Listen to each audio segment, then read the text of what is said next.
Chapitre 18. Le verset 14. Pour honorer la parole de Dieu, nous allons vous le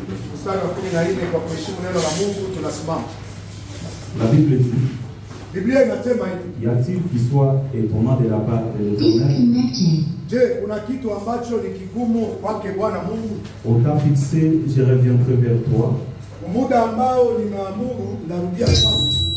À cette même époque, Sarah aura un fils. Père éternel, maître des temps et des circonstances, créateur de toutes choses. Merci pour cette parole, car il y a quelque chose qui peut être difficile. Maintenant, Père, je prends contrôle de cet auditoire. Je demande la puissance du Saint-Esprit. Je demande ta force dans les noms précieux du Seigneur Jésus-Christ. Amen. Que Dieu vous bénisse, vous pouvez vous asseoir.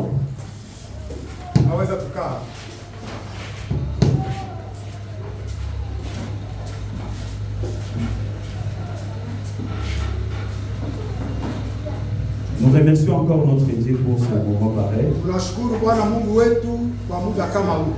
Et pour votre présence aussi. Je ne sais pas si parmi nous, il y a des visiteurs, on peut seulement lever les mains. Que Dieu vous bénisse. Que Dieu vous bénisse. Alors, si nous sommes là, c'est pour la parole de Dieu. Et vous pouvez voir l'image de quelqu'un là-bas, Frère Branham. Peut-être aussi, je porte aussi sa photo, ça dérange un peu. Mais je vais vous expliquer un peu pourquoi nous sommes derrière Frère Branham. Ce que vous devez savoir, Dieu est esprit. Et quand Dieu veut visiter un peuple, il envoie toujours un prophète. Un prophète, c'est la bouche de Dieu, c'est les yeux de Dieu, et c'est les oreilles de Dieu. Et quand un prophète vient, il vient avec un message. Nous n'adorons pas Frère Branham. Notre Dieu s'appelle le Seigneur Jésus-Christ. Amen. Et la photo que vous voyez là-bas, ce n'est pas la photo de Frère Branham. Mais la colonne de feu qui est au-dessus, ça s'appelle l'ange du Seigneur. Et si tu lis dans Exode chapitre 21, versets 13 à 14, la Bible dit, le peuple d'Israël était conduit le jour par la nuée de gloire et la nuit par la colonne du feu.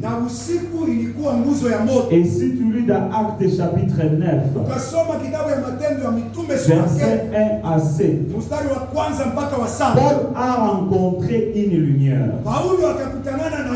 Et dans cette lumière, il y avait une voix qui disait, c'est moi le Seigneur Jésus-Christ. Donc le Jésus-Christ qui était le corps, après la résurrection, il retourne au Père. Qui veut dire quoi? Dans sa forme originale, qu'on appelle la colonne de Dieu. C'est cette colonne de feu qui conduisait les enfants d'Israël. Nous sommes derrière William Branham parce que Frère Branham nous a prêché la divinité du Seigneur Jésus-Christ.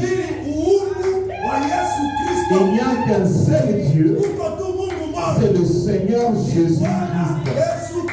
Et il n'y a qu'un seul baptême, c'est dans le nom du Seigneur Jésus-Christ. Je répète, on n'adore pas Frère Branham. Nous allons lire dans Acte 15, verset 21. Vous allez voir les gens qui avaient compris l'importance du prophète. Dans Acte 15, verset 21, s'il y a quelqu'un dans l'auditoire, il peut lire ça. Acte 15, verset 21. Matendo ya Mitume makumi mbili mstari wa 11. Est-ce qu'il y a quelqu'un qui peut lire? Na mtu anaweza kusomea. Ok. Acte 15, verset 21. Matendo ya Mitume 15 makumi na moja. Car depuis bien des générations, Hivyo tokea vizazi, Moïse a dans chaque ville des gens qui le prêchaient. Musa mkila taifa alikuwa na watu walikuwa wanamhubiri Musa.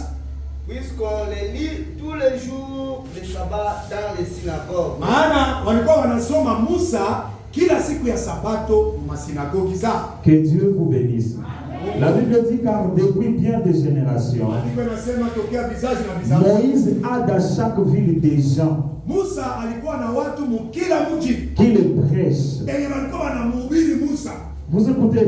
Unasikia ile? Moïse le prophète, Musa ambaye alikuwa on na les prêchait. alikuwa wanamhubiri. On disait quoi? Walikuwa wanasema Moïse a dit. Musa alituambia. Moïse a dit. Musa alituambia. Moïse a dit. Musa Et alituambia. plus on répétait la parole de Moïse, Na zaidi walikuwa wakirudilia neno ya plus Musa, Dieu était dans le camp. ndipo Mungu alikuwa anaonekana Parce que katikati le yao. prophète qui était venu en ce jour, Juu nabii aliyekuja ile wakati c'était Moïse. ilikuwaka Musa, Et on devrait le lire dans les synagogues. na ilibidi wakuwa wanasoma Musa Alors, quand sinagogi. je vais dire, Sanda kwa mimi nasema lisons dans telle brochure, tusome mkitabu c'est fulani que le Seigneur nous a parlé au temps de la fête. yenye Mungu ametuambia hii nyakati za Je me mwisho. réfère dans Acte 15, 21. Mimi naangalia ile maandiko Et ya que quand on Matendo ya est Mitume derrière les 15. prophètes, Tukiwa nyuma ya nabii, on est derrière Dieu. tuko nyuma ya Mungu. Et un peuple sans prophète, Na taifa lenye halina c'est nabii un peuple sans frère. ni taifa litakosa Que kujizuia. Dieu vous bénisse. Mungu awabariki. Amen. N'est-ce pas, vous êtes venus écouter Dieu. Je, simulikia kusikiliza Mais Mungu. Dieu ne peut pas travailler sa langue. Mungu hawezi kutumika bila mwanadamu. Moi, je laisse que Dieu vous parle. Sasa kama unatia ubishi, Dieu inaacha Mungu yeye pekee awahubiri. Dieu parle. Amen. Il peut Tunaachia Mungu parler. sasa ahubiri yeye pekee.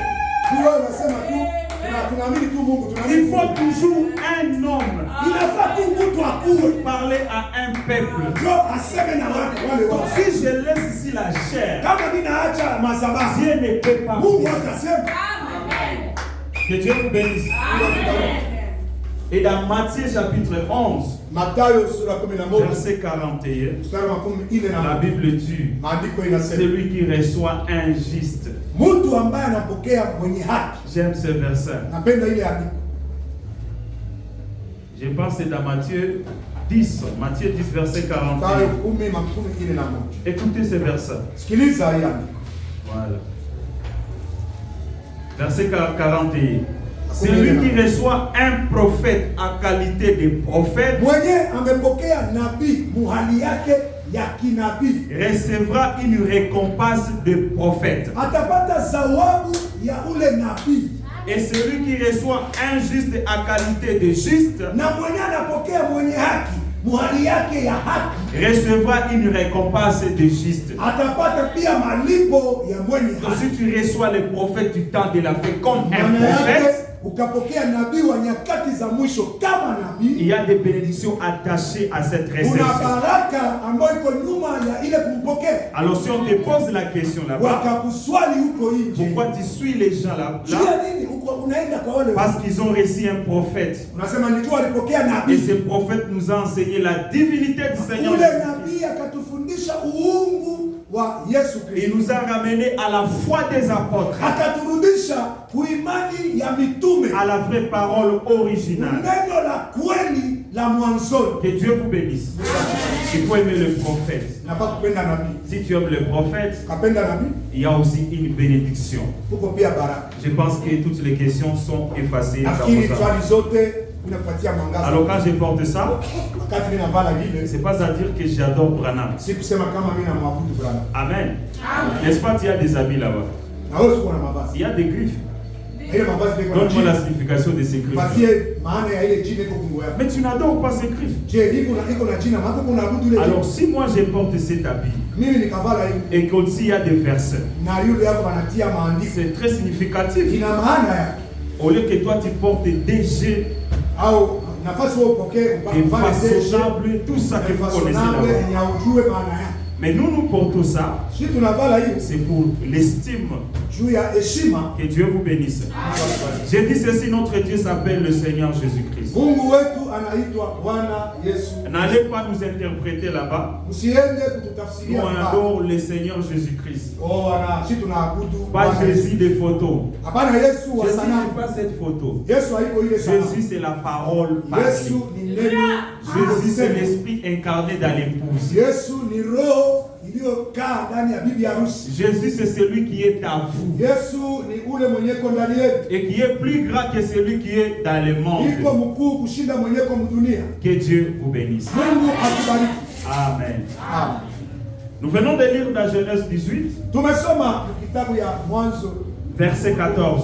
mstari wa 14. Nous voyons, Dieu vient répéter à Abraham. Tunaona Mungu anamrudilia Abraham. Y a-t-il rien qui soit étonnant de la part de Je, l'Éternel? kuna kitu ya kushangaza mbele za Mungu? Au temps fixé, Kumuda je niliyoamua reviendrai vers toi. narudi kwako. Je vais ouvrir une parenthèse. Nafungua kifungo. Je veux savoir que nous avons 3 types de temps.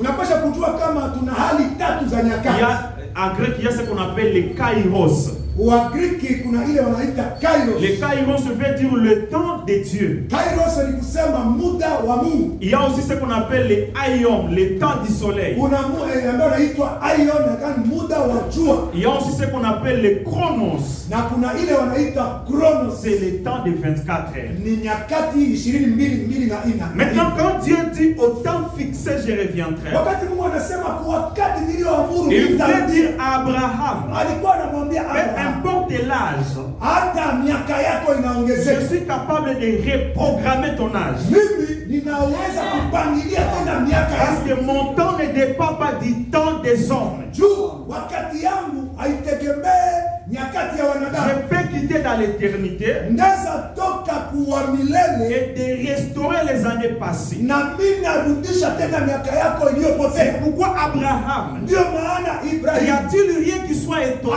de ma akamwambia, part? je, unashangala kuna kenye Mungu Et anashindwa? ce matin, Na asubuhi ya parce qu'il y a quelque chose qui est étonnant de kuna Dieu. kitu kielekeleza shitula Mungu kwako. Peu importe les années que tu as traversées, Haizuru miaka uliyopitia. le kairos de Dieu Kairos ya est Mungu capable de restaurer tout ce que tu inaweza as perdu. kurudishia kila kenye ulitaka poteza. C'est pourquoi le sujet de ce matin, Ndio maana somo ya asubuhi ya nous leo allons parler sur l'omnipotence de la transformation mentale. tutazungumzia uwepo wa kukua kwa kubadilishwa kwa mawazo ya akili yetu. Quand on parle de l'omnipotence, Unapozungumzia uwepo wa kukua, signifie que le pouvoir de décider tu ni kusema ni mamlaka ya kuamua, sur les épreuves qu'on est en train de traverser. kuamua kumambo magumu yalikuwa tunapitia. Ou l'omnipotence peut signifier encore Uamuzi inataka kusema tena hivi, que Dieu a un contrôle absolu sur ma vie. Mungu anatawala kila kenye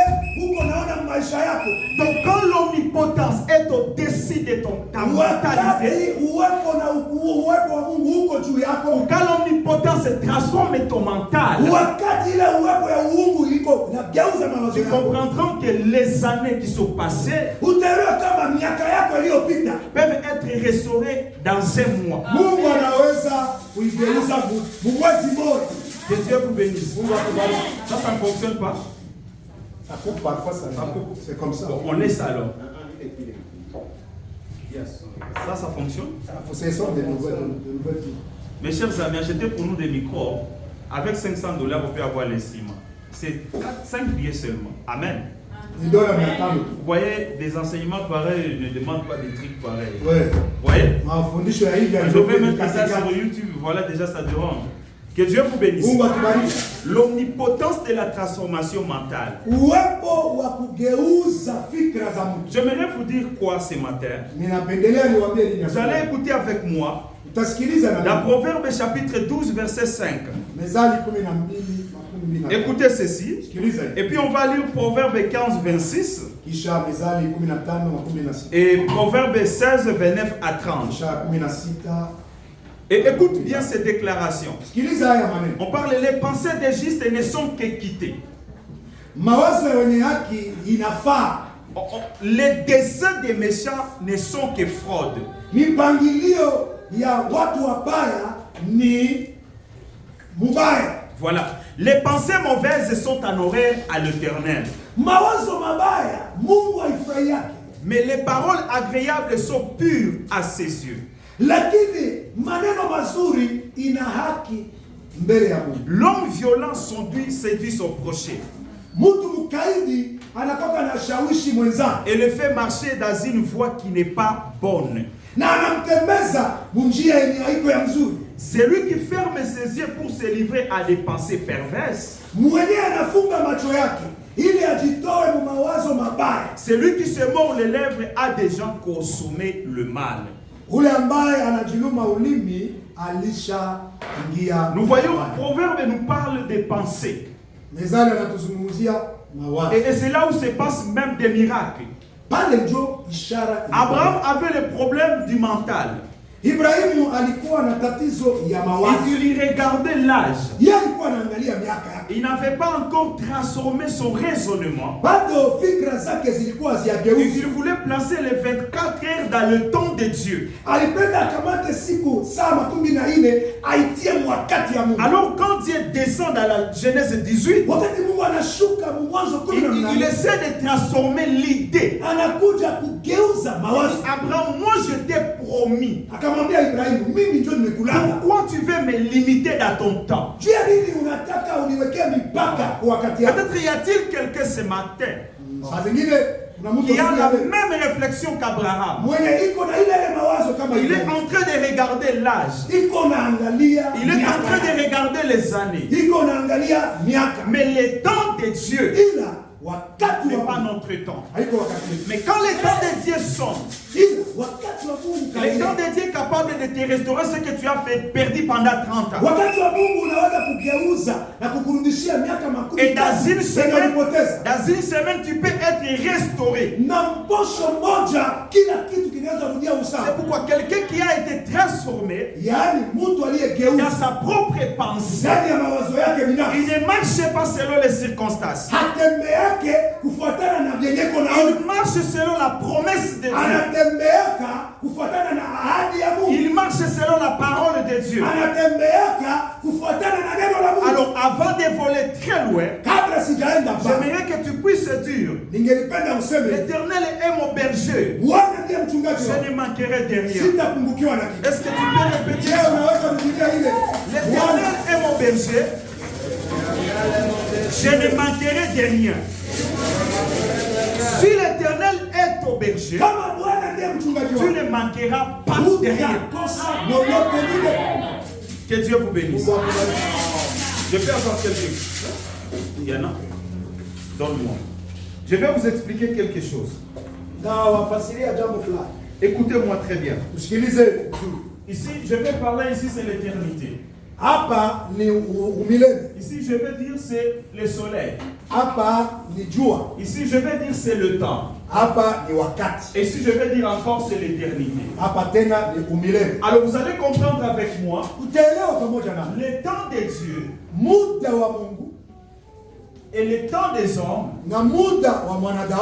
Il y a quelque chose que vous devez apprendre ici.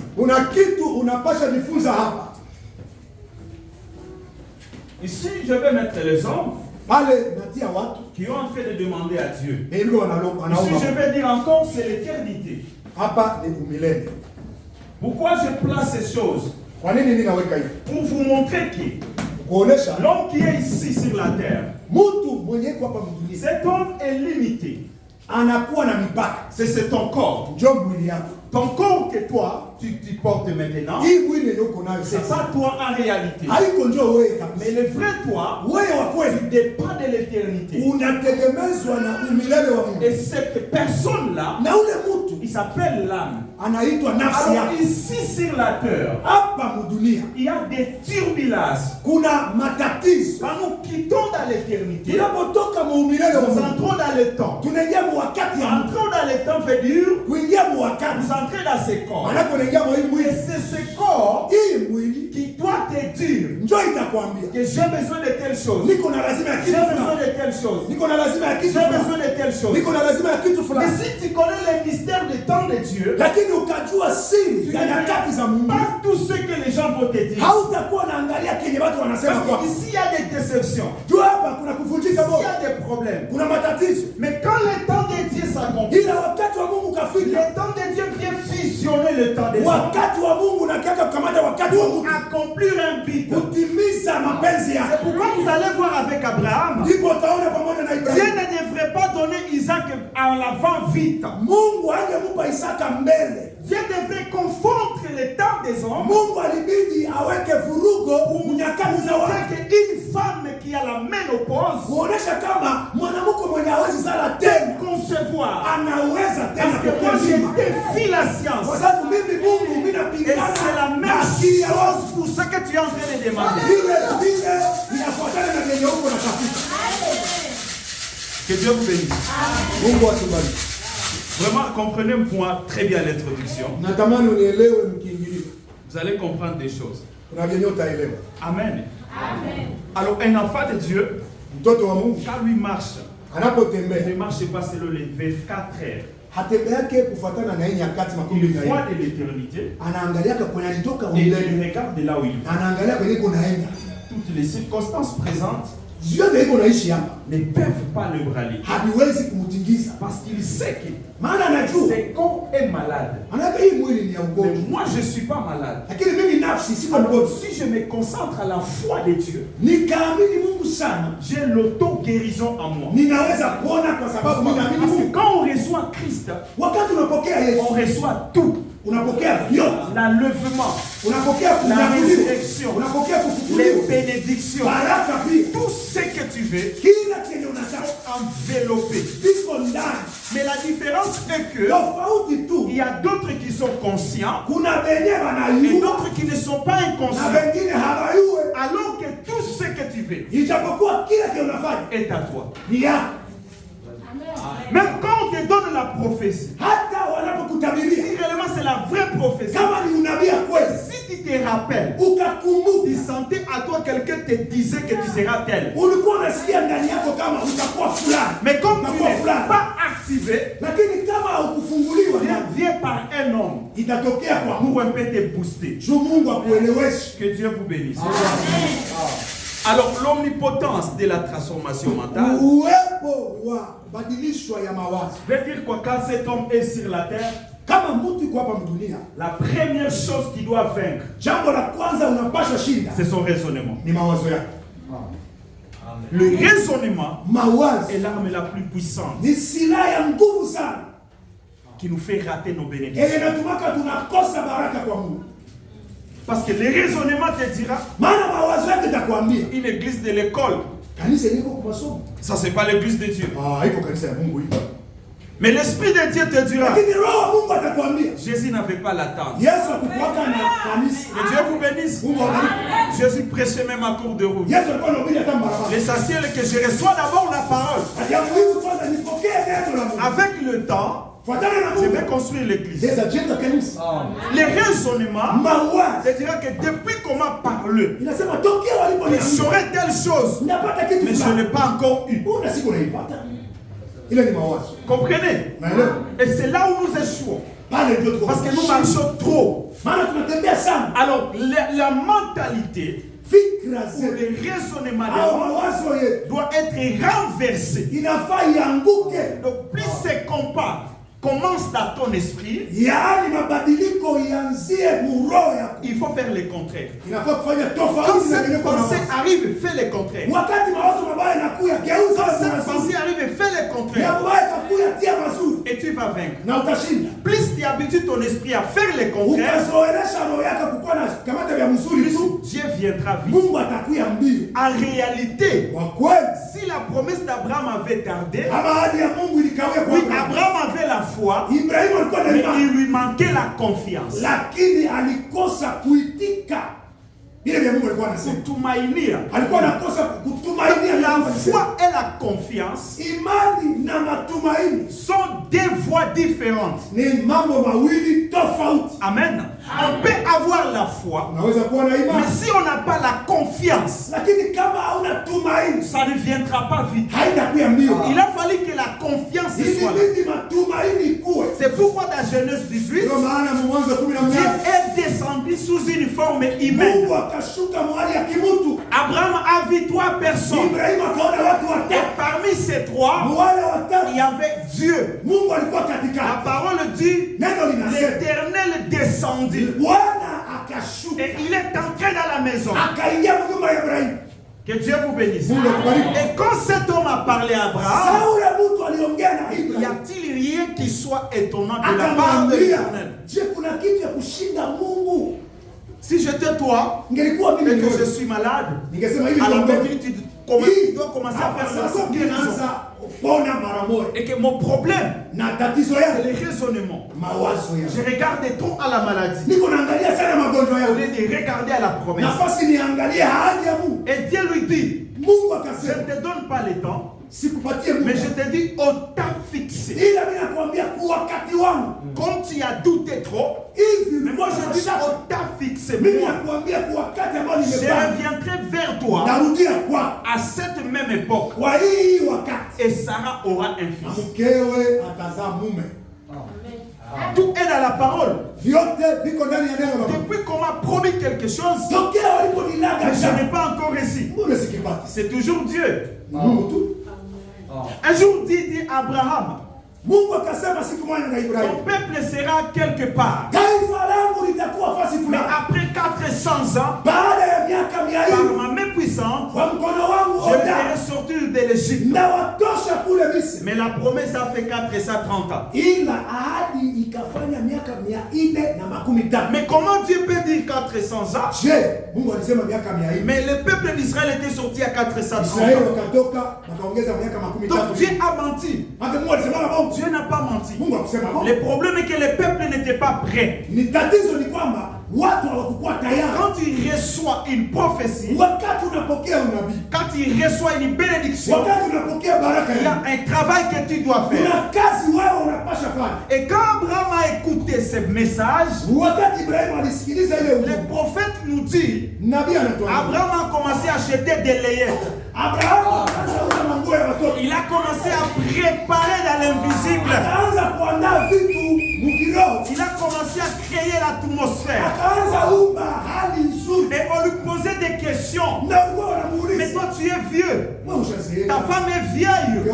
Mais où est l'enfant? Il dit Isaac arrive. Isaac arrive. Et c'est ce qui manquait. L'atmosphère du résultat. Parce que c'est l'atmosphère qui produit les miracles. Là où il n'y a pas une atmosphère positive, même si Dieu descend physiquement et qu'il vient te donner la chose, ça c'est une bonne atmosphère, tu n'auras rien. Et quand il a préparé ces choses, Isaac est venu. C'est ça qui te manque. Tu dois transformer ton raisonnement. Tu dois décider sous le contrôle absolu de Dieu. Parce que tu dois savoir qu'au-dessus de toi, il doit y avoir un pouvoir qui décide et qui va au-delà des épreuves. Il va au-delà de ce que tu as. Et plus tu gardes ces choses, tu verras la gloire de Dieu. Que Dieu vous bénisse. Amen. Proverbe chapitre 23, verset 6 à 7. Écoutez ceci.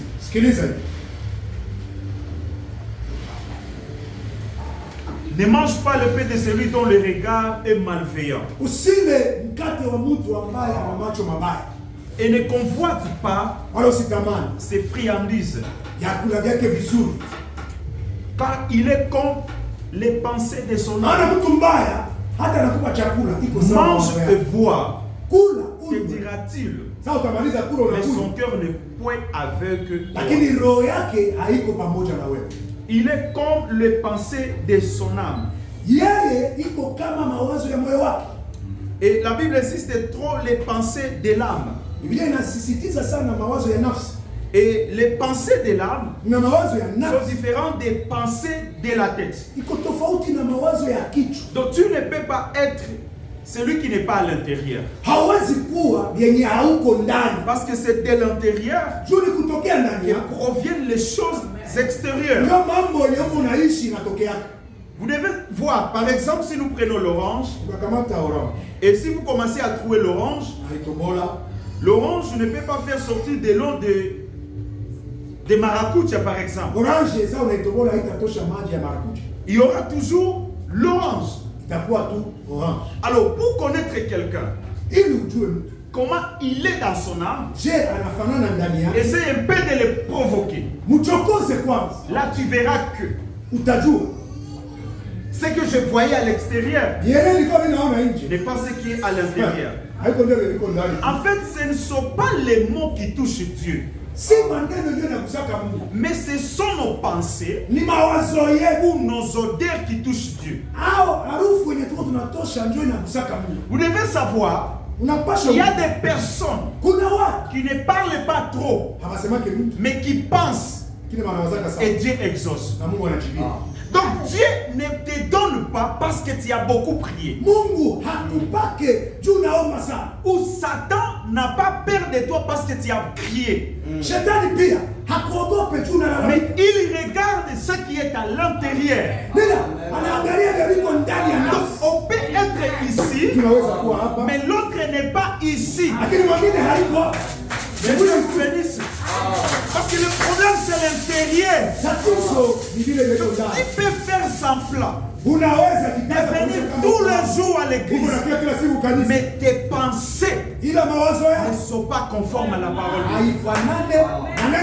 Et nous qui sommes des humains, nous allons prier pour toi, nous allons prier pour toi, mais Dieu dira, cette personne n'est pas avec moi, parce que cette pensée sont tellement mauvaises. Donc le plus grand travail que l'homme doit transformer, ce sont ses pensées. Quand tu pries le matin, Seigneur, je n'ai pas la nourriture, je ne sais quoi je vais donner à mes enfants. Et après un temps, tu doutes. Et tu dis, je ne sais pas si Dieu m'écoute. Directement, tu annules la prière. Amen. Tu annules directement la prière. Parce que tu as détruit ce que tu as demandé. Et ça, ce n'est pas le problème de Dieu. C'est un travail personnel.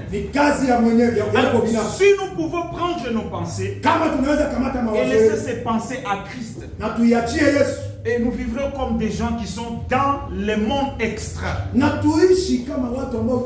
là, les gens vont dire que peut-être nous sommes des mystiques. Parce que nos pensées sont devenues les pensées de Christ. Et c'est là où il y a le problème. Avec l'église, physiquement, la sœur elle est tellement bien, mais les choses qu'elle pense, c'est un peu compliqué. À chaque instant, quand Dieu te bénit et que tu compares ta bénédiction avec celui qui n'est pas béni, tu as péché. Vous comprenez ça? Il y a les paraboles de Luc 18. Il y a des personnes qui étaient parties prier. L'autre disait, Seigneur, je donne ma dîme, je donne l'offrande, je jeûne 3 jours, je fais tout. Mais regarde l'autre, il ne fait pas ça. Seigneur, exauce-moi. Mais l'autre est pris là-bas. Il dit Seigneur, je ne mérite pas. Je suis un pécheur. Je ne peux pas entrer même dans ton temple. Mais exauce-moi. Jésus dit, parmi ces deux, Dieu va exaucer les pécheurs. Physiquement, il ne péchait pas, il ne volait pas, mais il était pécheur. Dans les cœurs, il avait des mauvaises pensées. Et c'est la même chose dans l'église. Tu vas écouter une prédication, une voix te dit, on prêche tel, on prêche tel. Tu es en train de faire le péché dans l'église. Et ce sont ces pensées-là qui obstruent la fréquence divine de Dieu. Mais nous devons purifier nos pensées. Il faut quitter la sanctification de la chair, entrer dans la sanctification de nos pensées. Car la Bible dit, tu aimeras ton Seigneur de toute ta force, de tout ton cœur et de toute ta pensée.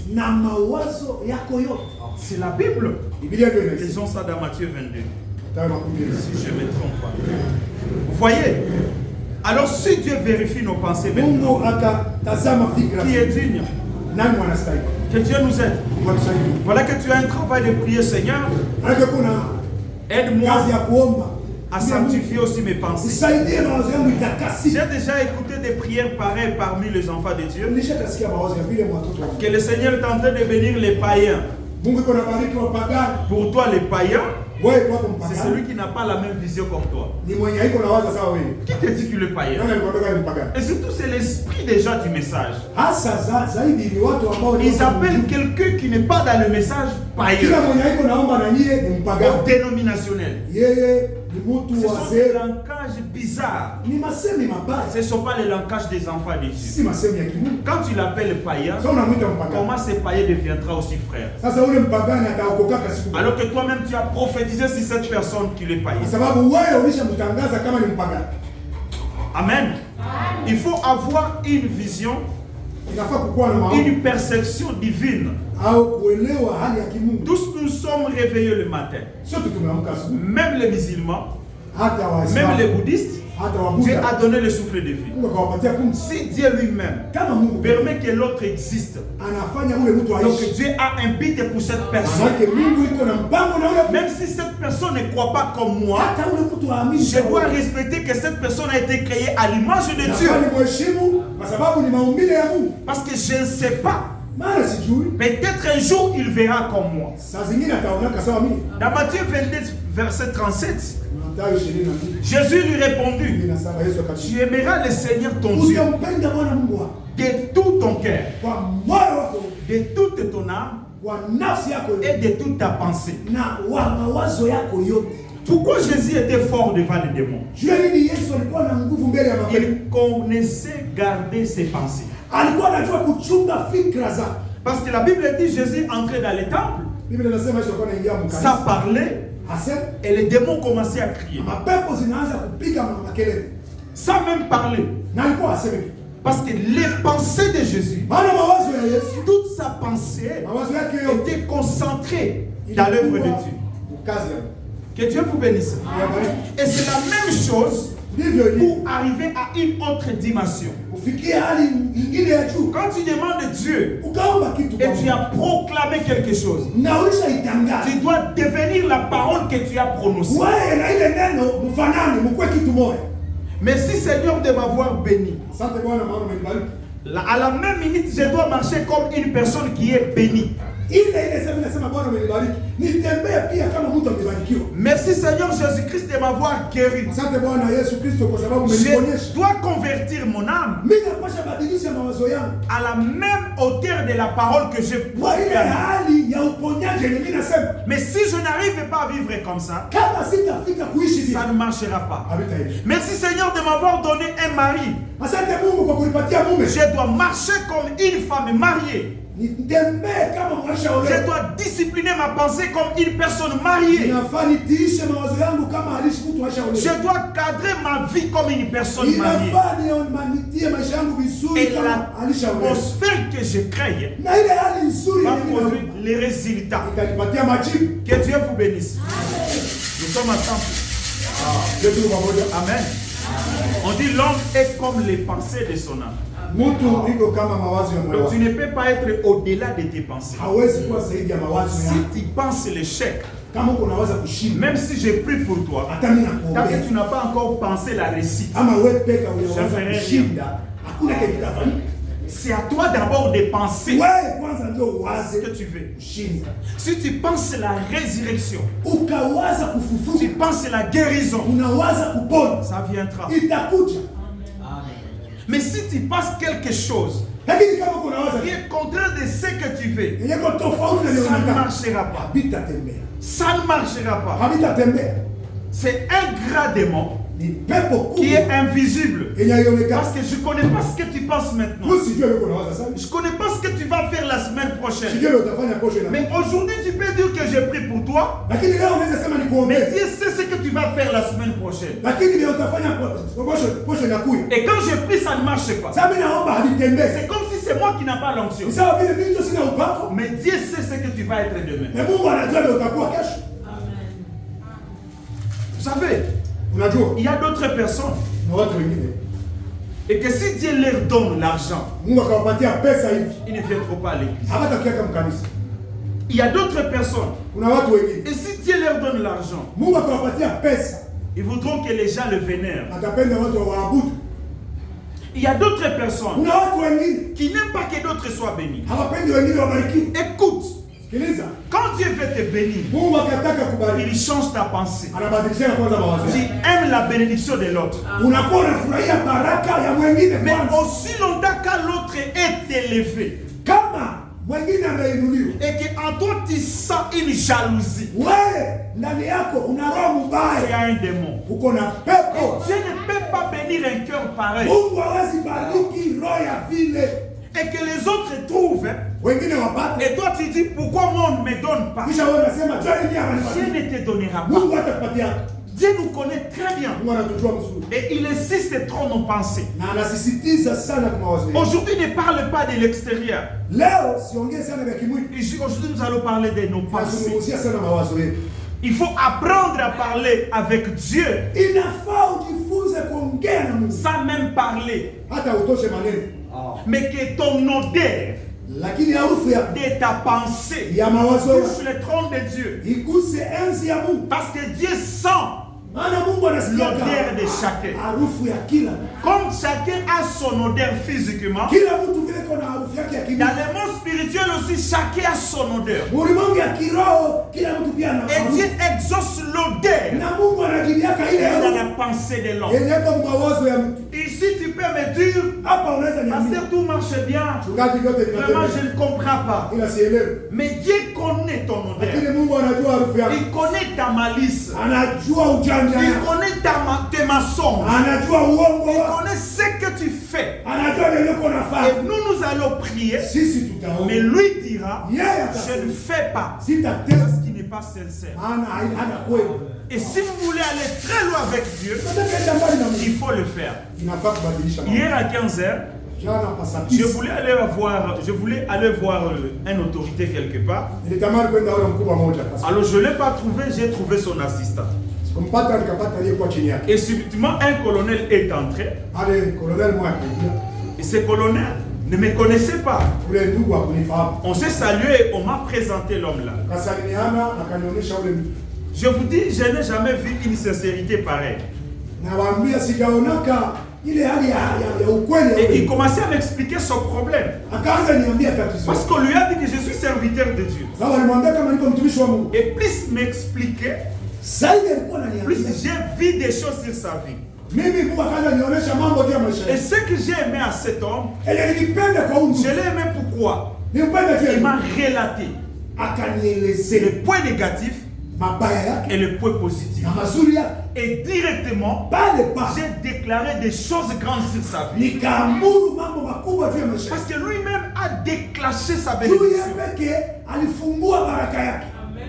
Donc il n'y avait aucun programme avec lui. Hakukuwa mpango na Mais yeye. pour lui, Ila il yeye a compris qu'il ne peut pas voir l'homme. alielewa kama siwezi ona mtu. Mais il doit voir d'abord les dons de l'homme. Inapasha kwanza aone karama ya Et mtu. comme c'est une occasion, Na hivi amepata il a neema. tout dit. Akasema Et kila il y a des gens, quand ils parlent, kuna watu saa iko ils nasema. savent ici, il ne ment pas. Unasikia kama hapa haiko nasema Mungu. Ils savent ici, l'autre ment. Hapa mwingine huko asema Et Mungu. ça te pousse d'aider la personne directement. Na inakutuma usaidie huyu wa kweli. C'est ce que Dieu fait. Njoo yeye Mungu anapenda. Tu ne peux pas dribbler Dieu. Hawezi kumdanganya Mungu. Peu importe ton habillement, Haizuri vile Dieu unavaa. veut savoir ce que tu penses. Mungu anapenda aone leo kwa wazi. Dieu veut savoir ce que tu penses. Mungu anapenda aone leo kwa wazi. Si tu viens ici Kama unakuja et que tu vas rentrer malade, na unarudia tu mgonjwa. rentreras malade. Utarudia mgonjwa. Si tu viens ici Kama unakuja hapa, et tu vas rentrer sans aucune réponse, unarudia bila jibu tu yoyote. rentreras sans aucune réponse. Utarudia na upate Mais jibu. je sais de tout mon cœur, Ila naamini kwa moyo wangu. depuis que j'ai commencé jusqu'à maintenant, Tokea nilianza mpaka chacun a compris son problème. kila mtu anaelewa tatizo yake. Chacun vient de comprendre quelque chose. Kila mtu anaelewa kitu J'ai fulani. un problème de pensée. Niko na tatizo ya mawazo. Souvent, je vais devenir quelqu'un, Niko nataka nikuwe mais mtu fulani. je pense contrairement Lakini niko nawaza à kinyume ce ya que je vile vais niko. devenir. Niko nataka kuwa. Je vis contrairement Niko nasema à ce que je vais devenir. na ndiye niko nawaza. Mais ce matin, Asubuhi ya on leo doit reprogrammer inafaa tout tugeuze ce que nous pensons kila mawazo et yetu tout ce que nous croyons. na yenye tunawaza. Paul dit, Paulo nous anasema ne dépendons pas de ce que nous voyons. hatuishi kufuatana na tuko tunaona. Nous dépendons de ce que nous croyons. Tunaishi kufuatana na tunaamini. Oh, la croyance est vaste. Imani iko kubwa. Ce que tu crois, Bien yuko na c'est ça ta dépendance. njoo kwenye utakuwa unafanya. Donc tu ne peux pas être l'autre qui, tu ne peux pas être le contraire de ta croyance. Hawezi kuwa kinyume ya wenye uko na. Ce que tu penses Bien yuko na wa. sur un problème, Kufuatana na c'est tatizo ce qui fulani. va devenir le résultat. Njoo matokeo itakuwa. Alors que le Seigneur nous aide Mungu à atusaidie transformer kwa kugeuza ces choses-là. hii mambo.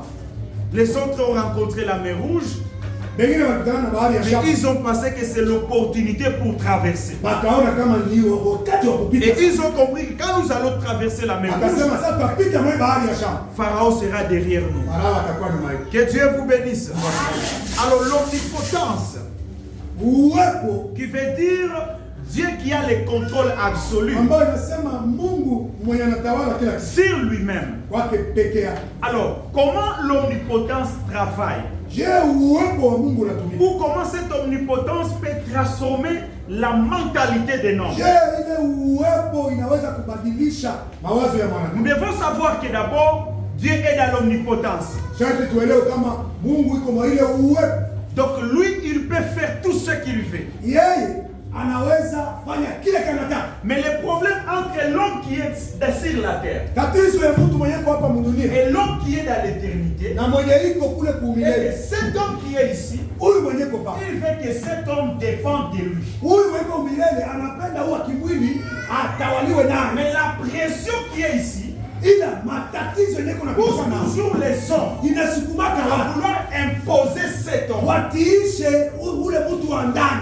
Or, ça ne peut pas entrer dans les temps. Na kwa kweli huyu mtu wa kimwili hawezi Mais il ingia faut wakati que ya Mungu. ça se fusionne dans l'éternité. Inafaa hii iingie wakati ya Mungu. Or, la tribu de l'éternité, Na hii kukua ya c'est la parole de Dieu. ni neno la Mungu. La Bible dit au commencement était la parole. Biblia inasema hapo mwanzo kulikuwa La neno. parole était avec Dieu Neno alikuwa pamoja na et la Mungu. parole était Na Dieu. neno alikuwa Mungu. Donc c'est la parole qui était au commencement. Neno ilikuwa mwanzo. Et cette parole devrait prendre un corps. Ile neno ilibidi ikamate mwili. Et vous devez savoir, Na unapasha toute tu parole, kila que neno ce soit négative, yenye iko que mbaya, ce soit positive, yenye iko mzuri, a de l'effet. iko na matokeo yake. Tout ce que tu dis Kile kiko unasema aura des résultats. itatokea.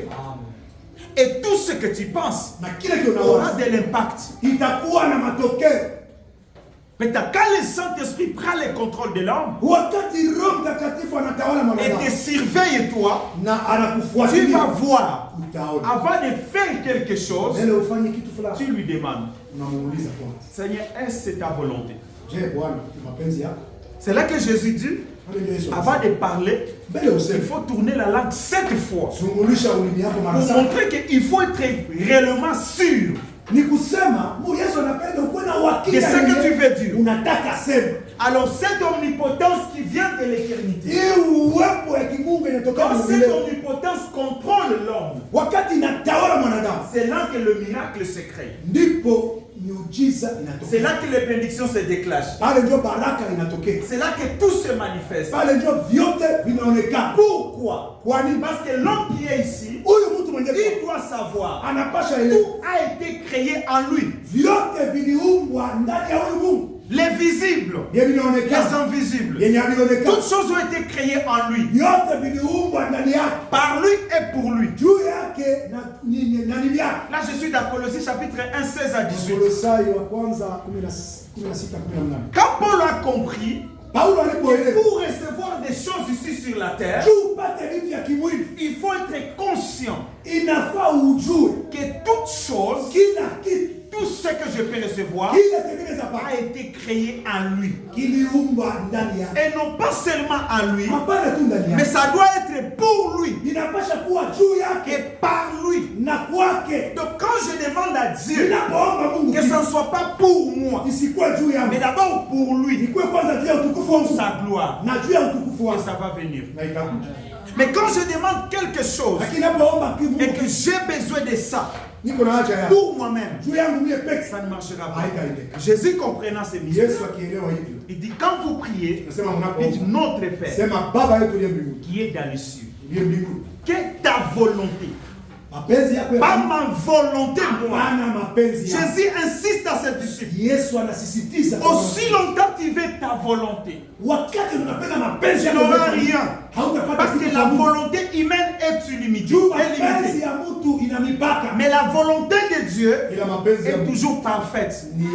Parce que la volonté de Dieu quitte dans l'éternité, transite dans les temps et te ramène dans l'éternité. Mais la volonté humaine est limitée.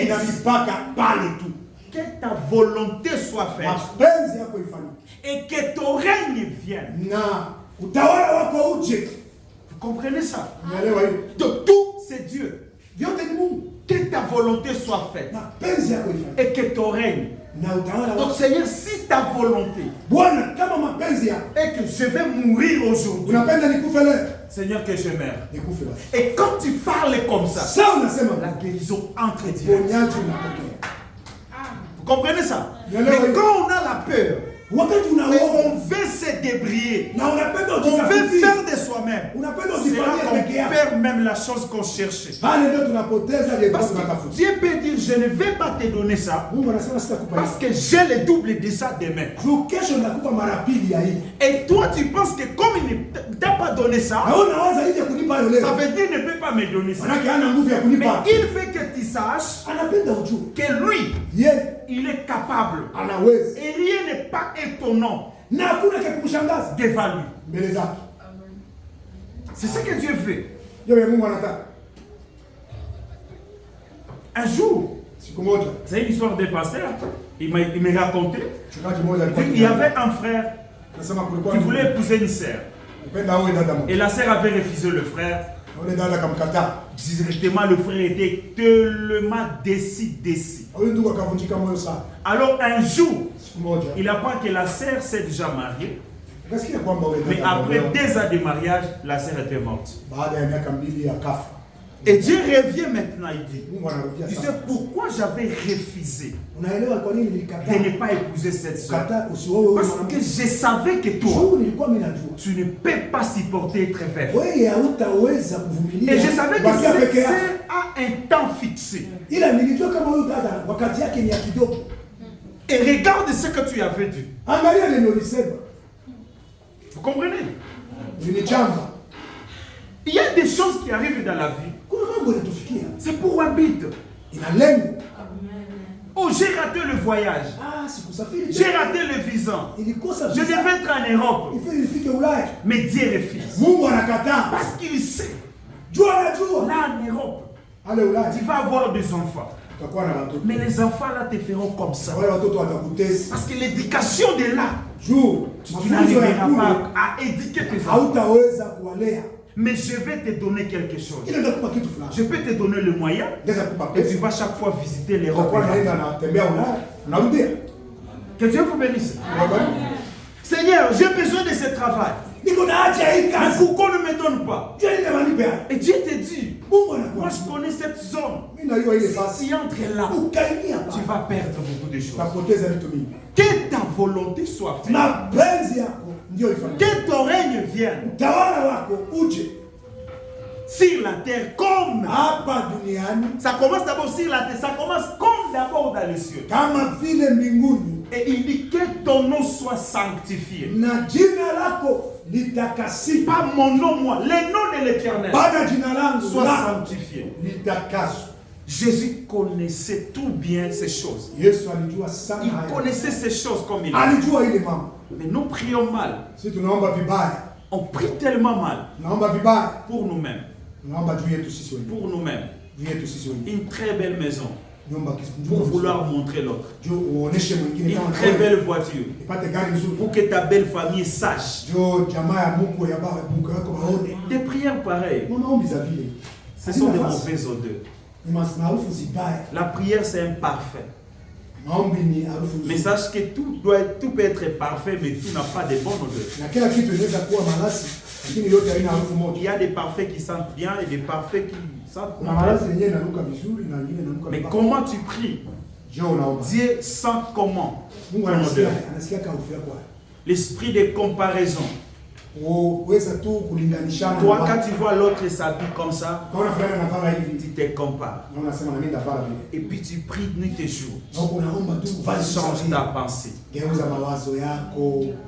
Chacun a son temps. Amen. N'a vu pas l'autre. Ne connaît pas les sacrifices qu'il fait. Que Dieu vous bénisse. Il y a d'autres personnes que tu vois le jour, mais ils ne dorment pas la nuit. Les résultats ne seront pas le même. Toute la nuit à genoux. On n'aura pas le même résultat. Je disais au pasteur, l'église sa prière, sa veillée, sa gêne, c'est un loge. L'église doit vivre toujours dans la prière. C'est pourquoi Paul savait, il fait à tout temps et à chaque lieu sorte de prière.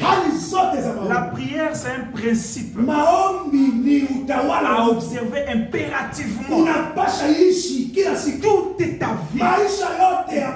Prier, c'est un secret.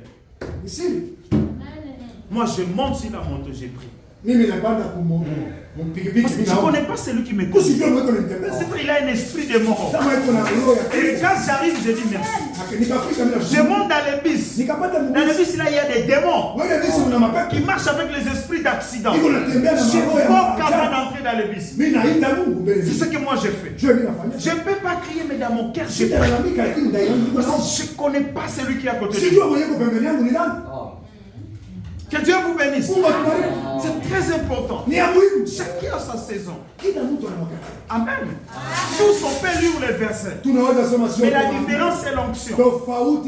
Et le sacrifice qui est de lui. Et c'est ce que nous devons savoir. La vie de la prière. Et il y a des maisons ici. Vous dormez sa prière. Papa à gauche.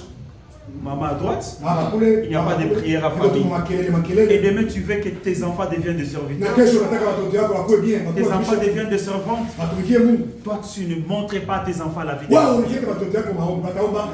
Mais tout ça, vous jetez ça au pasteur. Quand toi-même tu as échoué à éduquer ton enfant. Parce que cette fois-ci je te donne cet enfant. C'est vous qui l'avez amené sur la terre. C'est toi d'abord qui dois éduquer ton enfant. À cause de ta paresse, Tu ne pries pas avec les enfants. Et ils vont devenir des grands hommes comme moi. L'héritage à laisser aux enfants, ce ne sont pas des maisons, ce ne sont pas des voitures. C'est Christ dans leur vie. C'est Dieu dans leur vie. C'est ça l'héritage qui ne peut pas être. Les maisons partiront. Les voitures partiront. Mais Dieu dans leur vie créera des maisons, créera des voitures, créera des bonnes choses. Enseigne les enfants la parole. Transforme leur mentalité. Amène-les à l'ur la et tu vas voir des fruits. Tu auras des fruits. Commençons la vie de la prière. Dans ce monde, il faut que tu sois sorcier, que tu sois vrai magicien, au lieu d'être un pas dedans dans l'église et un pas aussi à l'extérieur. Parce que quand tu deviens au milieu, les démons jouent avec toi. Nous sommes dans un monde qui est contrôlé par des puissances. La puissance de Satan et la puissance de Dieu. C'est à toi de choisir. Tu es où? La prière doit être un style de vie. Les jeunes doivent être un style de vie. Dieu t'a donné 7 jours. Consacre un jour sans manger. Il dit Seigneur, je te donne un jour pour chercher ta face. Je viens d'atteindre 55 ans. J'ai maintenant dans 70 ans. C'est presque ma fin. Regarde mes enfants. Qu'est-ce qui est devant moi? Tu veux dire quoi? Bientôt je vais mourir. Je vais laisser quoi? Je vais laisser quoi mes enfants? Celui qui a le pouvoir sur les enfants, d'abord ce sont les parents, même les pasteurs. D'abord c'est toi qui as donné ce que tu déclares. Même si on a déclaré la mort de cet enfant, Dieu va honorer. La prière d'un enfant de Dieu a la possibilité de changer la mort à la vie. Seigneur, tu ne peux pas me donner la foi et me donner encore la malédiction. Seigneur, je refuse. Seigneur, je refuse. Dieu va t'exaucer. Parce que ton motif est correct. Tu veux donner une âme à Dieu. Le motif qui te pousse à prier, c'est que cette âme ne soit pas perdue. Et là où il y a l'âme, Dieu vient. Amen. Et le reste, Dieu va te donner. Jésus connaissant ces mystères, il cherchait premièrement le royaume et d'autres choses. Car ce sont les païens qui demandent ces choses. Mais vous, votre personne, de quoi vous avez besoin? Mais qu'est-ce que nous demandons? Est-ce que nous ne sommes pas ces païens-là que Jésus parlait? Toute une nuit, Seigneur, donne-moi l'argent. Moi, je ne peux pas faire ça. Au moins toute une nuit, Seigneur, remplis-moi de ton esprit. Pas l'argent. Pas l'argent. Parce que l'argent doit venir toujours. Si tu travailles, tu auras l'argent. Le secret de l'argent, c'est le travail. Peu importe le travail, c'est le boulot. Quand tu ne fais rien, tu n'auras pas l'argent. Je vous dis, tu n'auras pas l'argent. Oui, Dieu peut te donner un miracle. Quelqu'un te donne une somme de l'argent. Mais c'est pour que tu multiplies cet argent. Mais pour que tu fasses travailler cet argent. Peut-être toi tu peux demander le début. Pour que ça soit une semence. Mais Dieu a créé l'homme. Pour que l'homme cultive. Dieu n'est pas un cultivateur. Dieu n'est pas un cultivateur. Il est un semeur. Comprenez ça? Dieu sème dans l'homme, mais c'est l'homme qui cultive. En d'autres termes, c'est l'homme qui entretient la semence. Dieu n'est pas un cultivateur. Il est un semeur. Quand il sème à toi, il fait que tu développes, tu multiplies. Et là, il se sent bien. Que Dieu vous bénisse. Et Dieu, quand Dieu sent nos odeurs, nous sommes un peu des païens. Tu sens mal. Un enfant de Dieu, il est en train d'accuser un frère. C'est-à-dire, regarde-toi le frère. Vraiment, est-ce qu'il a le Saint-Esprit? Ça, c'est pas la prière de l'enfant de Dieu. C'est pas la prière de l'enfant de Dieu. C'est-à-dire, regarde mon chef là. C'est un païen. On saura comment que tu as réussi la puissance d'être au-dessus de l'impudicité si ce païen n'est pas là. Il faut que ce païen est temps pour savoir réellement que le Saint-Esprit est à toi. Il faut que le chef te drague pour que tu sois un témoignage dans l'église. Amen. Parce qu'il y a d'autres personnes qui Dieu place devant toi pour que par ton comportement, que ces gens-là reçoivent Christ. Ils vont te tracasser. Ils vont faire des choses. Mais tu pries pour eux. Tu les aimes. Amen. Je veux dire quelque chose. Même si tes parents sont dans quelles conditions, peu importe quel nom on a attribué à tes parents, ce sont toujours tes parents. Surtout tes parents biologiques. Je vous dis, ne croyez jamais ça. Ou on te dira que il ne faut pas aimer ton père. Il ne faut pas aimer ta maman parce qu'elle est comme ça et comme ça. Dieu n'est pas un idiot. En te donnant une telle mère, en te donnant un tel père, il sait pourquoi. Si cette maman était mauvaise, la maman allait te tuer quand tu avais un mois. Et demande aux mamans, quand quelqu'un est encore bébé, c'est lui qui porte la vie de cet enfant. C'est sa maman. Il suffit que la nuit fait comme ça, et tu meurs. La maman t'a protégé jusqu'à un âge de maturité. Et demain, on vient te dire des choses que ta maman est mauvaise. Non, c'est pas Dieu. C'est pas Dieu. Dieu n'est pas un ségréganiste. Dieu n'est pas un diviseur. Dieu unit les gens. Et la parole de Christ vient nous unir. Et là où il y a l'union de la parole, le diable doit fuir. Jamais. Je ne croirais pas. Je ne croirais pas ça. Il y avait un jour, il y avait quelqu'un dans une église. Il avait prophétisé sur la vie de ma mère. Mais pas où tu vois. Il est parti dire au pasteur que ma mère est sorcière. Ces jours-là, c'est un combat avec le pasteur. J'ai dit, appelle-moi cette maman. Il dit, moi je suis serviteur de Dieu. Donc une sorcière a donné un serviteur de Dieu. Dis-moi comment le message est venu. Elle a manqué quoi faire. En d'autres termes, on a compris que c'est cette dame-là qui avait un démon de division. Et ce sont des choses, plus nous recevons ces choses, plus nous croyons. Il ne faut pas croire aux choses pareilles.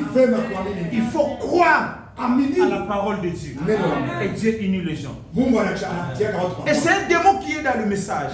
Quand quelqu'un croit le message et que sa maman est encore catholique, son père est encore catholique, tu commences à négliger tes parents. Même le Dieu qui t'a appelé en Christ ne te bénira pas. Les parents sont sacrés. Il ne faut pas blaguer avec des parents. Ils sont sacrés. Ils ont un mot à dire. Christ apporte le bon sens. Quelqu'un qui a Christ doit avoir le bon sens. Et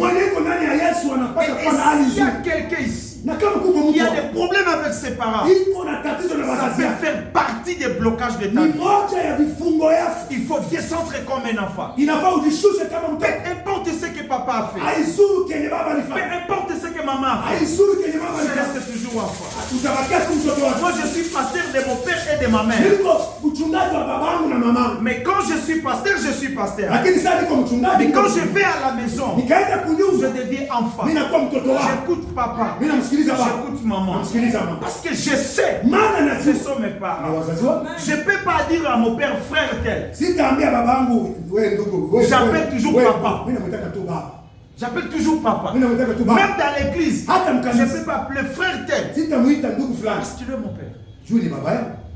Que Dieu vous bénisse. Mungu awabariki. Et quand nous avons des pensées pareilles, Na wakati tuna mawazo c'est kama peu compliqué. C'est peu compliqué. Dieu ne nous bénira pas. Mungu atatubariki. Un jour, j'avais assisté un garçon. Siku moja nilikuwa na Dieu kijana. l'avait béni. Mungu alibariki. Son père est venu chez lui. Babake akaja kwake. Les papas biologiques, Baba aliyemzaa. on dit papa est à l'extérieur. Wakasema baba iko nje. L'enfant dit, Mtoto anasema dis-lui de m'attendre un peu. mwambie kwanza ningoi. Et on met papa au balcon. Il y a une Baba malédiction. wanamtia ikalie nje. Parce que papa n'a pas l'argent. Juu baba hana pesa. Tu le mets au balcon. Unamtilia kwanza kiti nje. Et quand il arrive, Sana fio. j'observais Nilikuwa la naangalia. façon dont le fils est en train de parler à son père. Vile ule mtoto unaambia À cause d'une petite voiture, une petite maison, hutu tumachuma twa bure bure. j'avais beaucoup regretté. Nikajuta kweli. Et c'est le père qui est en train de descendre devant son fils. Baba ndio kuna nyenyekea mbele ya mtoto wake. Je vous dis, ne faites pas ça. Nawaambia msikuwe mnafanya Peu nini. importe Dieu élève ton fils. Hata Jefu amekuja. Aie toujours les défis sur cet enfant. Ule baba iko na kitu juu ya. Il faut corriger toujours cet enfant. Tengeneza au amakia ule Et mtoto. montrer toujours l'autorité que tu restes ton son père. Uoneshe mamlaka yako nayo juu ya ule mtoto. Et cet enfant grandira en dehors de la Ule malédiction. mtoto atakomana kinyume ya. Et le papa est rentré Baba karudi. sans même manquer du front. Hapa kumpatia hata transport. Et dans mon cœur, je me disais, Na moyo wangu nikasema est-ce que cet homme, huyu mtu kweli. il pense qu'il restera toujours fils. Anafikiri kama atabakia tu mtoto. Lui aussi, il aura des enfants. Naye atapata watoto. Et quand ses enfants le feront, Na sasa watoto wake il watamtombokea. sera comment? Atawaza kinye mtu anapanda anavuka. Papa, il a fait tout. Baba alifanya yote. Il a marché ni Akatembea uchi. pour te donner l'argent, Juu akupe pesa. aller à l'école. Uende kwa masomo. Mais quand il trouve le boulot, Sasa unapata kazi. ah, papa aussi me dérange. Baba naye ananiuzi. Que Dieu te pardonne. Mungu akuhurumie kabisa. Que Dieu nous aide. Mungu atusaidie. Les parents sont sacrés. Wazazi ni watu wakfu. Enfants, obéissez à vos parents. Heri watoto watiini wazazi. C'est un des grands commandements. Ni moja ya amri Même si kubwa. ta maman n'a rien, Hata mamako hana kitu. la beauté que tu as vient de qui? Usuri yenye uko nayo ulitoshaka. C'est de ta maman. Hata wanakutamani juu ya nani? Cette maman-là Ule mama. t'a supporté 9 mois. Shali kuvumilia miezi kenda. Mais aujourd'hui, Kisha leo. je ne sais pas. Sijui. Je ne sais pas pourquoi j'ai dit ces choses. No sema. Peut-être il y a quelqu'un qui écoutera cette prédication sur YouTube. Haiko tu kule. Que Dieu vous bénisse. Que Dieu nous aide. Mungu Il y a atusaidie. des pasteurs. Wachungaji. Je vis un homme de Dieu. Nimeona Dieu l'a élevé puissamment. Mungu amemuinua Il a sana. changé même les parents. Akabadilisha hata jina ya wazazi. J'avais vu sa maman à Kassindi après des années, mais je ne la connaissais pas. Nikaona mama yake Kasindi miaka lakini sikumfahamu. Mais dans le message, Ila Moizi surtout pour les brebis, hasa yeye quand vous choisissez un leader, il faut toujours observer sa façon. mchungaji, muangalie namna yake ya Il vit kuishi. comment avec la communauté, Anaishi aye na watu. il vit comment avec ses parents, Anaishi aye na il wazazi vit yake. comment avec les gens. Anaishi aye na watu. Parce que prêcher, c'est une onction. Kuhubiri ni upako. Mais après la prédication, Baada ya kuhubiri, on doit devenir maintenant la personne inafaa convertie. turudie ule mtu mwanaishi na watu. Que Dieu nous aide Mungu atusaidie. à respecter ce principe. Kujua kutii hizi hali. Nos pensées sont tellement mauvaises. Mawazo yetu ni machafu tu. Pensons mal. Tunawaza vibaya. Dieu te donne l'argent, Mungu anakupa la pesa. voiture devient une voiture de prostituée. Gari inakuwa gari ya makahaba. Ou Dieu ne t'a pas encore donné l'argent, Mungu yakupa pesa. quand tu trouves $30, Unapata madola 130. il y a quelqu'un qui reçoit 15 Uko na mwenye anapokeaka. et à la maison tu amènes 30, 15. Na kunyuma unaleta Et 15. comme ta femme ne sait rien de tes ressources, Hivi mke wako ajue elle unapata pense que hela. c'est ce que tu touches. Anajua tu kama njoo Mais unapata. Dieu voit tes pensées. Mungu iko naona mawazo yetu. Dieu te regarde. Mungu iko nakuona. Jeune homme, Kijana, tu trouves $10, unapata dola. tu es à la maison, Uko kunyumba. Mais tu ne donnes pas même 5 $ pour que maman achète quelque chose à la maison. Ah, moi, je n'étais pas comme ça. Moi, je ne vivais pas comme ça. Quand je trouve l'argent, je dois savoir que je dois donner à la maison quelque chose. Et c'est ce qui se passe dans la jeunesse aujourd'hui. iPhone 13. Mais maman est en train de louer une maison de 20 $. Mais tu vas voir la fille en ville avec iPhone 13. Mais quand tu vas chez elle, tu regrettes. Elle consomme l'argent au restaurant. Mais à la maison, elle va manger les demi-kilos de maman. Elle a des pensées pareilles. Les gens vont partir où? Dieu va exaucer les gens. Il y a des hommes qui sont capables de donner aux prostituées des parcelles. Mais il ne peut pas donner à sa femme. Il ne peut pas montrer tout à sa femme. Et Dieu connaît toutes ses pensées. Il veut te bénir. Mais il y a un défi devant. Maîtriser le succès, c'est autre chose. Vous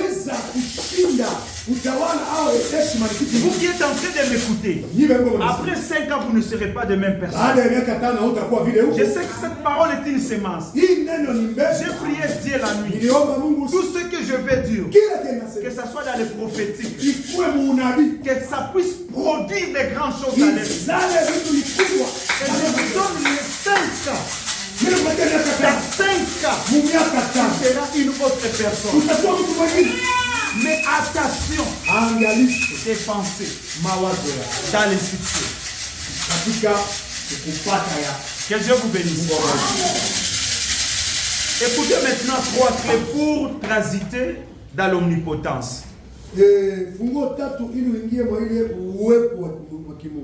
La première chose, quand tu conçois une requête, par exemple, tu as besoin, je peux donner quel exemple? Quelle est la requête de quelqu'un ici? Même pasteur, quelle est ta grande requête? Une très jolie église, temple. Ok. Par exemple, le pasteur, il prie Dieu, que Dieu lui donne une parcelle et qu'on puisse construire. Alors, il y a l'omnipotence qui contrôle sa décision d'abord. Vous devez savoir, l'homme doit toujours proposer pour que Dieu dispose la chose. N'est-ce pas, tous les jours nous disons l'homme propose et Dieu dispose. Donc la disposition vient après la proposition. Ah voilà. Alors quand cette décision brille dans le cœur du pasteur et qu'il a besoin d'une grande église, il prie le Seigneur. Il prie le Seigneur. Et après il se fatigue. Dieu a déjà écouté. Mais qu'est-ce que Dieu a toujours attend? Qu'est-ce que Dieu toujours attend pour cet homme? Il y a une clé qu'on appelle l'exposition. Écoutez-moi, c'est ça le secret d'Abraham. Quand Dieu est descendu, il lui a dit que la femme vient. Il a exposé cette chose où il a actionné cette prophétie par des actes. Qu'est-ce qu'il a fait premièrement? Il est parti acheter des layettes.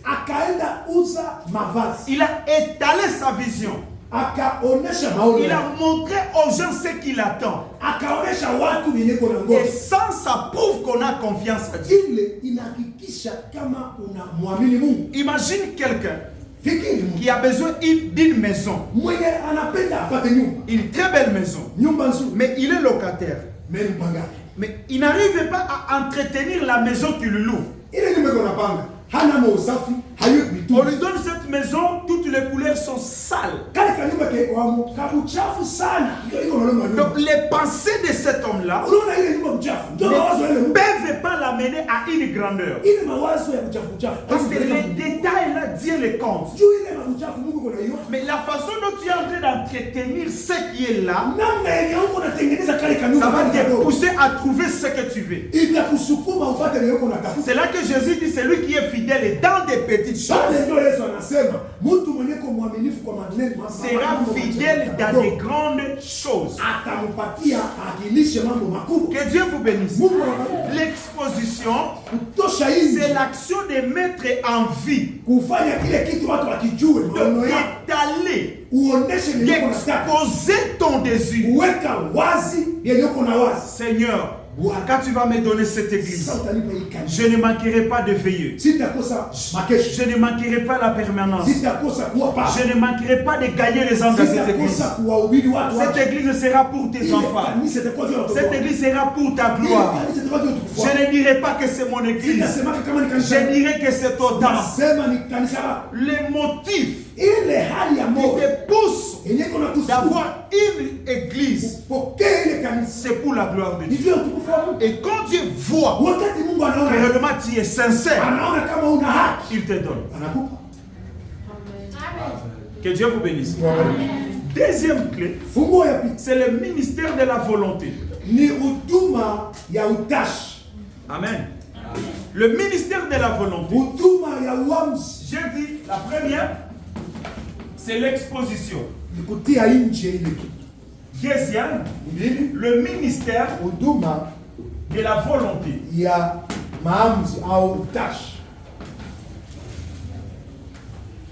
Alors, ce ministère a 3 zones.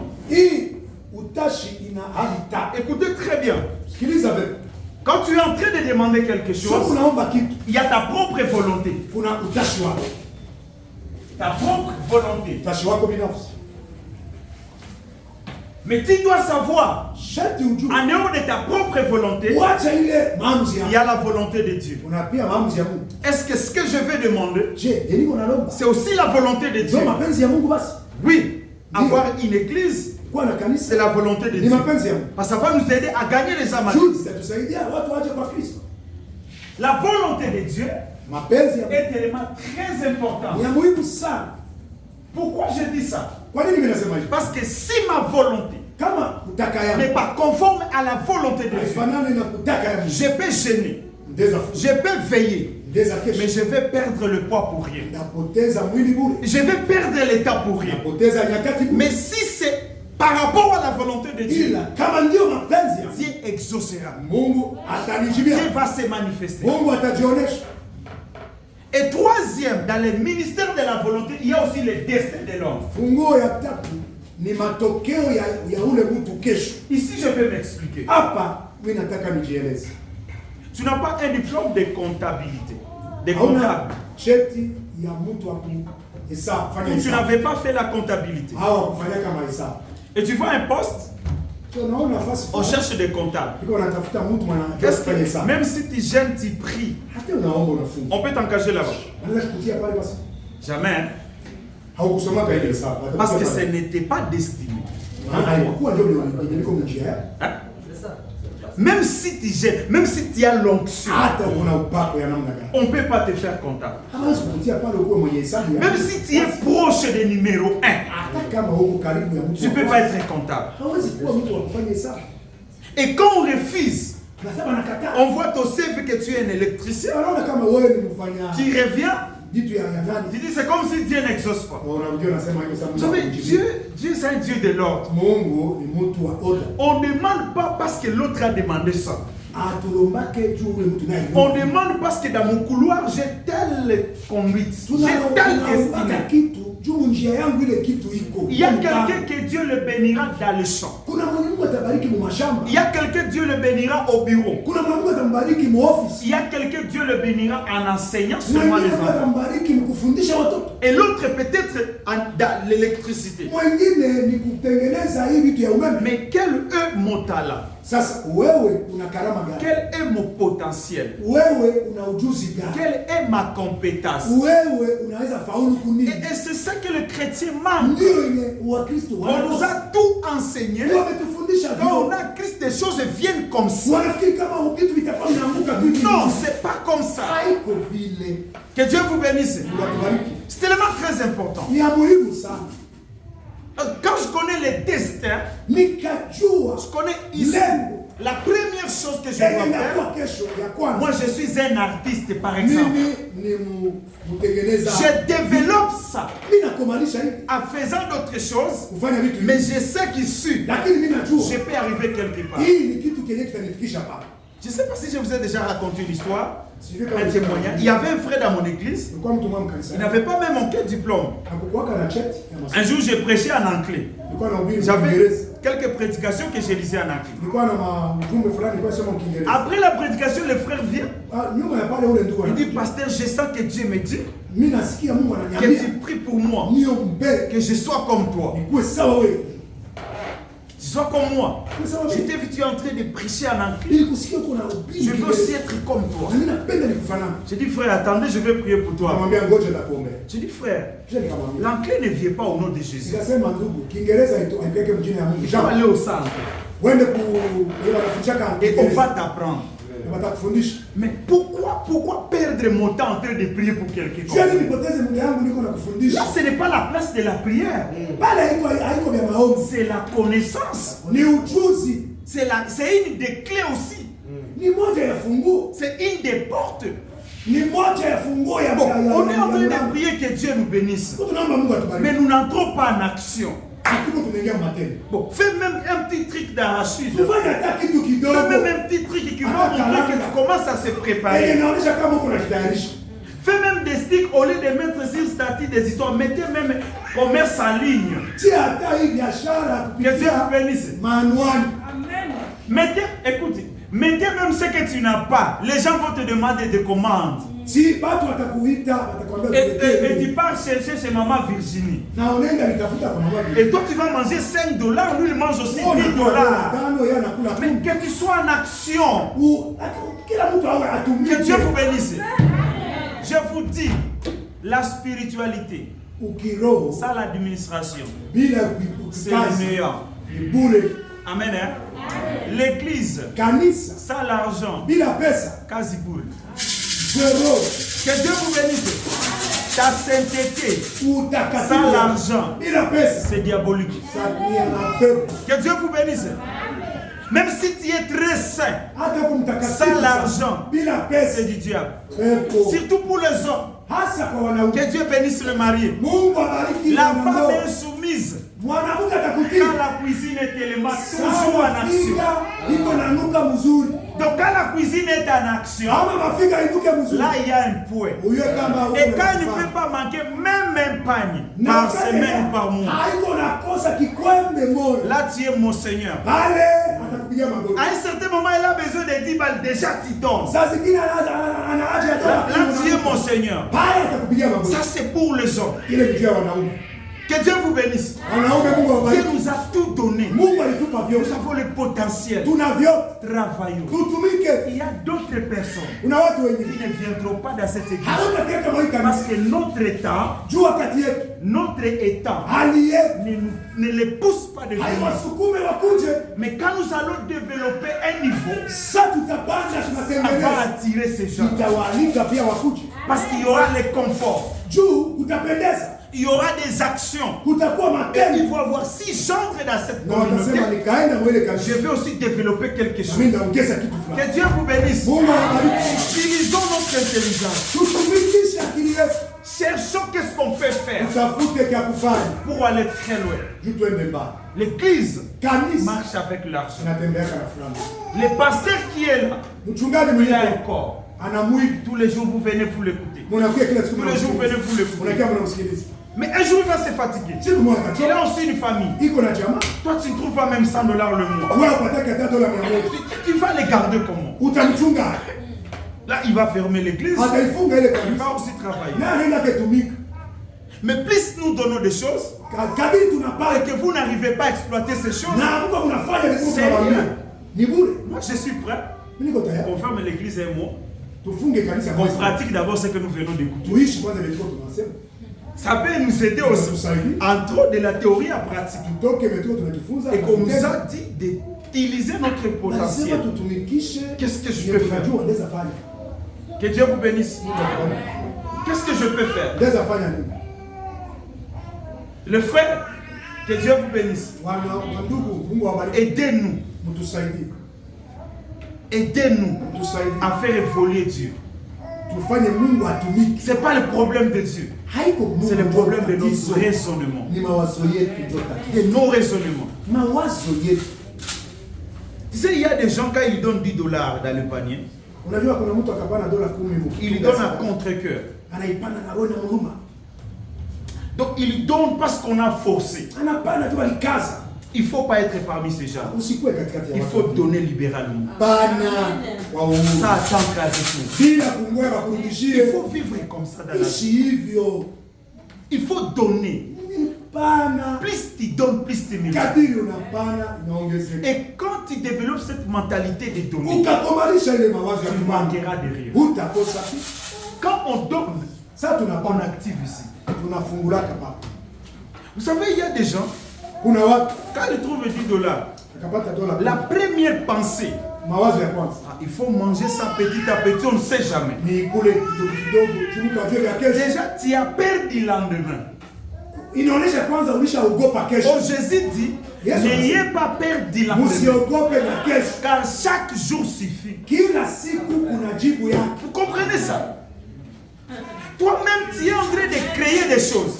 Wewe pekee unaomba. Je suis entré dans une famille. Niliingia mjamaa. J'étais au salon. Ilikuwa La cuisine était derrière. Afrika ilikuwa ni. Maman en train de dire à ses enfants, Mama iko naambia watoto yake. il ne faut pas manger beaucoup de viande. Usikule nyama mingi. Parce que demain, on ne sait pas si on va trouver. Kesho Afrika tutapata nyama. Et un jour, je rentre là. Siku mama na. On accuse que la femme est devenue voleur. Barashtaki mtoto J'ai mmoja. dit, elle a volé quoi? Aliba nini? La viande. Asa aliba nyama. Non, ça, c'est pas un démon. Sema. Le problème, vous avez carence de la viande chez vous. Pepo. Mungu mnanyoteana ndio nyama. Mais si la viande est là en abondance, Kama nyama ina la yama. femme ne peut pas voler. Utaiba nyama. La femme sentit seulement envie de manger la viande. ya kutafuna nyama. Est-ce qu'il n'y a pas quelqu'un qui a déjà tapé son enfant parce qu'elle a pris une Hakuna mama shapia mtoto wake pasa alikula mboga ya nini? Et toi-même, tu prophétises l'esprit de vol. Sasa hivi huko natangaza wizi juu ya mtoto wako. Quitte mon ton.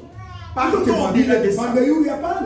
Dieu est capable Mungu anaweza. de t'amener très loin. Hayo ni kula kidali yote. Ouvre ton champ. Fungua fikara zako. Ouvre ta pensée. Fungua mawazo yako. Voyons gras. Tuone vikubwa. Vivons par la foi. Tuishi kwa imani. Et Dieu fera le reste. Mungu atafanya vingine. Ceux qui ont construit des niveaux à Goma. Yeye wamejenga manyumba. Ceux qui ont construit des belles, je ne sais pas, maisons. Yeye wamejenga manyumba nzuri. C'était des hommes comme vous. Watu sawa wewe. Mais ils ont compris seulement Banaelewa. de croire.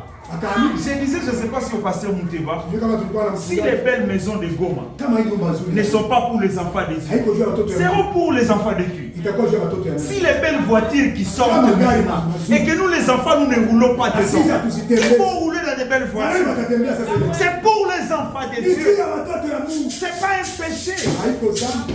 Mais les enfants de Dieu auront ces choses Watoto ya Mungu watapata. quand il faut développer la mentalité des Na enfants de Dieu. watageuza mawazo yao mbele ya Mungu. Que Dieu vous bénisse. Donc, le destin de l'homme, dans Utakutana le ministère de la volonté, huduma ya kutaka est tellement très ni ya important. muhimu sana. Et pour arriver à trouver cette chose, Kwa kufikia ile mambo troisième étape, ya tu tatu, dois croire que tu mérites la chose. unapaswa uamini kama kile koko na loma unakifaa. Si tu ne crois pas que la chose Usipoamini ne kama unakifaa kile kitu, ne demande pas. usikilombe. Il faut savoir d'abord, Je kwanza est-ce que je unajua, mérite cette chose? je hii kitu kinanifaa. Ce que je demande, Niko na hofu, je mérite. mimi nakifaa. Parce que quand on croit que la chose est à moi, Wakati unaamini kama ile cette kitu chose mimi crée nakifaa, d'abord la position kile kitu kitakuumbia nafasi où toi-même, yenye wewe peu importe les circonstances, haizuru hali ça zote, va te pousser d'être positif. itakusukuma uendelee na kukiamini tu. C'est la parole. Amen. Ce que je vous dis, c'est dans Marc chapitre 11, Marko 11 versets 20 à 23. 12 mpaka 13. Jésus dit, Yesu akasema, si tu dis à cette montagne, ukaambia hii mtu, ôte-toi de là. ondoka. Et si tu ne doutes point, Kama il haushaki, veut dire que tu crois que ce que tu dis, manake unaamini vile vile kwa tu sema, mérites ces choses-là. mimi nafaa ile Ça va s'accomplir. itajitokeza. Est-ce que quand vous demandez, Sasa uko naomba, après la demande, sasa unaanza vous hapo. ressentez à vous que vous méritez la chose? Wewe pekee unabakia unasema hii kitu kabisa kinanistahili. Ou bien si Dieu vient ici, Au Mungu atakuya. il dit ma fille, Unasema je te donne $100 000. Mungu dola Ici, 1000. il y a quelqu'un qui peut même douter, qui refuse cet argent. Non, pas $100 000. Oui, la personne a raison. Parce que dans sa pensée, il n'y a pas cette foi-là. Donc il ne faut pas demander quelque chose que toi-même d'abord tu n'es pas convaincu que tu mérites à recevoir la chose. Est-ce que tu mérites? Quand tu sais que tu mérites à recevoir la chose, tu deviens positif. Et la positivité crée la loi de la confession. Tu commences à parler de choses. Et la loi de la confession t'amène dans la gratitude. T'amène dans la gratitude. Et tu commences à remercier Dieu pour la chose. Je rends grâce. Parce que Dieu, tu m'as dit que cette chose est à moi. Et je crois que ça vient. Je crois que ça vient. Je crois que ça vient. Et ça va venir. Mais si je ne crois pas, je crois que mes enfants seront des serviteurs de Dieu. Je crois que mes enfants seront des servantes de Dieu. Je ne crois pas tout ce qu'on a dit. Mais je crois que mes enfants ne serviront pas le monde. Ne serviront pas le monde. Quand tu vas prononcer ça comme un fou, c'est la puissance. Je crois que mon église sera une église évoluée.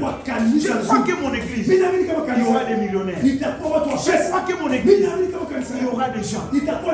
Tu prophétises, tu parles l'omnipotence de la transformation mentale. Tu vas au-delà du raisonnement. Tu vas au-delà des circonstances. Il est capable.